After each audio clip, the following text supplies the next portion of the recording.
Good Thursday morning. It's 5:30. Welcome to Montana this morning. I'm Victoria Hill. Thank you so much for getting your day started with us. And good morning to Miller over in the Weather Center. What's going on today, Miller? Well, the roller coaster ride continues with our weather. Now, we're going to see the clouds as we go along today. We should stay dry, but later on this afternoon, that's when that moisture really starts to kick up. We could tap into that with a cold front coming in. So maybe rain late this afternoon into the early evening, and then we could see some snow transition otherwise. As we take a live look across Billings, the city slowly coming to life. 37 right now at the airport, feels like 30. Humidity at about 57%. That dew point's at 23. That will start to go up today as the moisture comes in. Winds out of the southwest at about 10 miles an hour. Take a look at temperatures around the Horn. We've got cloudy skies and 33 at Big Timber. Cloudy in Broadview. Well, we'll say partly cloudy at 33. We've got Hardin at 29. Some clouds in Cowley at 30. Down in Cody at 35. Highs today 40s and 50s as the clouds build up, and we'll start to see, like you can see there, some of that rain and snow moving in later on this afternoon into the evening. We'll go with a high of 53 today here in Billings. How do we get there? Well, we start off in the 30s. We'll be in the 40s by lunchtime, into the 40s and 50s later today. And you can see across the board there, lots of cloud cover as we get ready for some rain and some snow. But here's the payoff, folks. Hang in there with us because this weekend looking fantastic. All right, so it's all worth it. It will be, I promise. And you guys talked me into going to that ice cream place yesterday we were talking about on the corner of 24th and Broadwater. Yep. Woo! Already didn't have to sell my kids on that very hard, so we're going probably Saturday or Sunday because the weather's going to be so nice. Yeah, it's a staple in the Billings community. Oh, yeah. I was wondering what that was. Miller's like, why are they playing the Oh, yeah. Hokey? Now you know the song that's constantly rotating in my head, just on a constant loop. Come on. This is a fun one to do. How's it? Yeah. You know all the steps, Miller. I'm impressed. I'm not gonna turn around because I pop a hip. But. Safety first. Safety first. I'll get on to the news. Thanks, Miller.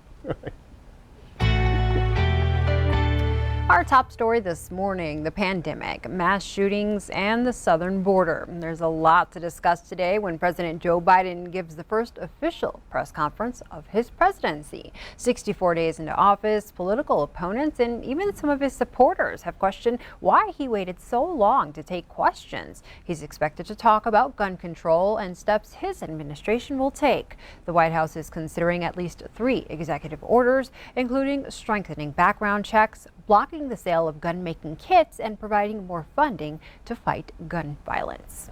The announcement comes the same day the suspect in this week's mass shooting in Boulder makes his first court appearance. 21-year-old Ahmad Alyssa faces 10 counts of murder. The district attorney's office says today will be the start of a lengthy court process. Yesterday, vigils were held for the shooting victims, and Colorado's governor visited the growing memorial near the grocery store where the shooting occurred. President Biden will also likely discuss North Korea. This morning, the country test-fired its first ballistic missiles since he took office. They fired 2 of them, which both landed in the Sea of Japan. This morning's launch follows a launch last weekend by North Korea when the country tested 2 short-range missiles. And of course, immigration will be the focus of some reporter questions for President Biden today. Yesterday, the president tapped Vice President Kamala Harris to work with Mexico and Central America countries on the issue. Critics say the situation at the border has turned into a crisis on the administration's watch. Vice President Harris says working with these countries will not be easy, but it is important work. Now closer to home, the future of a new medical school is in doubt after Billings Clinic pulled its support. Hospital officials say leaders with Rocky Vista University made problematic comments about Jewish people and women. The school is set to build a nearly $80 million campus near Shiloh and Monad. According to those with Billings Clinic, Rocky Vista representatives criticized Great Falls Medical School, implying its Jewish affiliation doesn't belong in Montana. Billings Clinic cited another comment in which one of their female leaders was referred to as a token. The hospital noted their affiliation with other medical schools as another reason to pull support. The Billings Chamber of Commerce says they're working to gain a better understanding of the situation, adding Billings Clinic's decision to pull support aligns with the Chamber's core pillars on diversity and inclusion. Rocky Vissa's provost says they do not condone disparaging and insensitive comments and will investigate the accusations. Continuing our coverage, the fugitive shot and killed by U.S. Marshals following a high-speed chase down I-90 was wanted for a felony charge of making terroristic threats. 41-year-old Christopher Cook also faced an aggravated stalking charge out of Franklin, Georgia. He was shot by Marshals between Columbus and Reed Point when he pulled a gun on them after a 35-mile chase.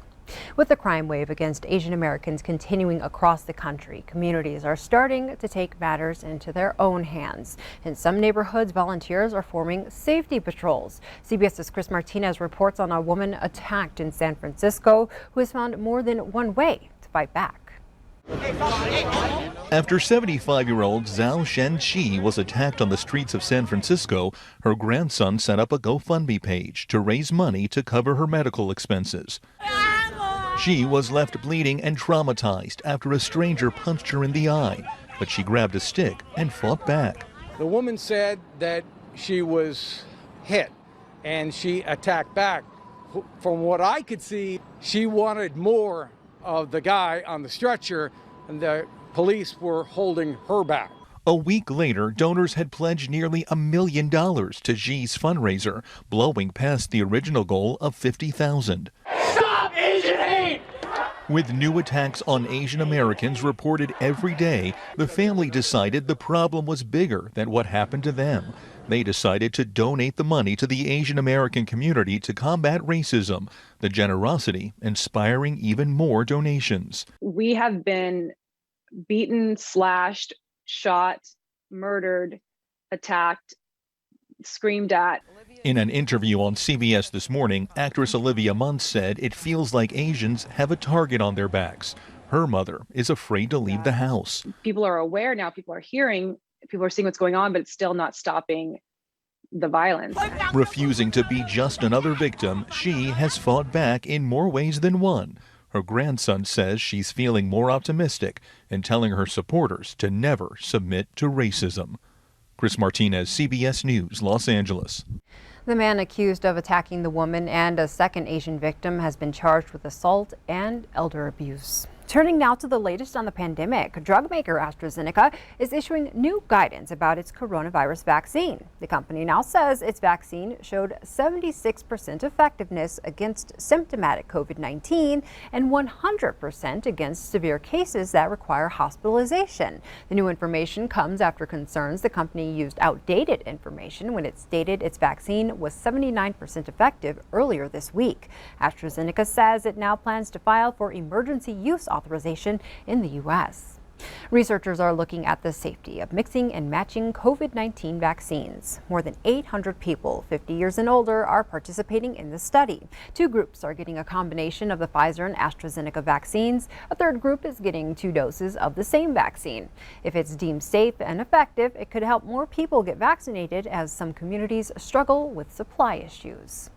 Families who lost a loved one to COVID-19 could soon receive some financial help. The Federal Emergency Management Agency announced it will reimburse families of coronavirus victims for funeral expenses. This starts in April and applies for funeral expenses between January 20th and December 31st of last year.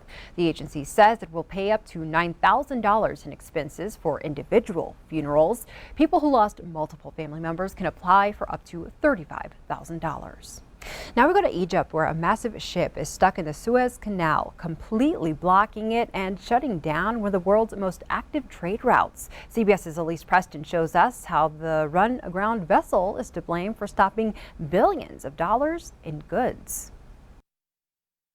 It's an image shocking the world. A 224-ton container ship nearly as long as the Empire State Building is tall, lodged sideways in the Suez Canal.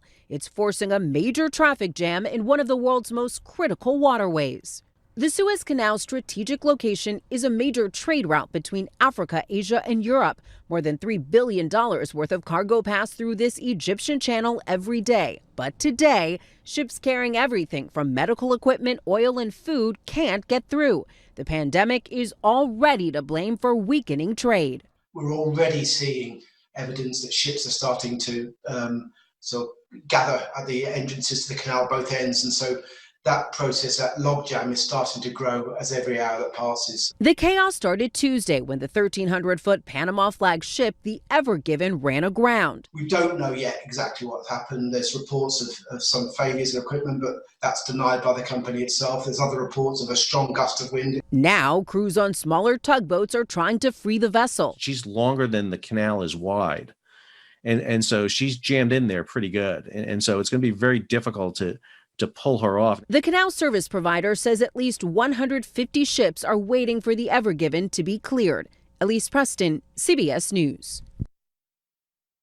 And there are reports getting the ship unstuck could take weeks if all its cargo needs to be unloaded. This is actually the second major crash in recent years for the Ever Given, one of the largest container ships in the world.